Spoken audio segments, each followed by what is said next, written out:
तेलगी प्रकरणामध्ये माझं नाव सीबीआयनं देखील घेतलं नाही तरीही राजीनामा द्यावा लागला असं छगन भुजबळांनी म्हटलंय। मला उपमुख्यमंत्री आणि गृहमंत्री पदाचा राजीनामा द्यावा लागला असं भुजबळांनी म्हटलेलं आहे। पवारांनी राजीनामा घ्यायची घाई केली असं देखील छगन भुजबळांचं वक्तव्य आहे। हे तेलगी प्रकरण 2-3 राज्यांमध्ये होतं म्हणून मी सुप्रीम कोर्टात गेलो आणि सांगितलं ही केस जी आहे ही सीबीआय कडे घ्या। ट्रकभर कागद आणले, भुजबळ हे नाव कुठेही नव्हतं त्याच्यामध्ये।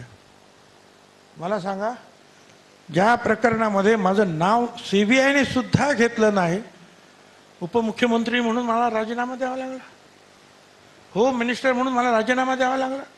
काय तोंड, एक शिक्का बसला की हा तेलगी प्रकरणातला आहे म्हणून।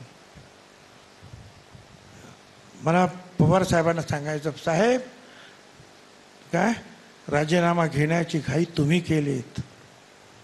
तुम्ही जे आता सांगता ना पुढे काय होणार ते तर राजकारण होतं, ते सोडा, पण त्यावेळेला काहीच नव्हतं ना।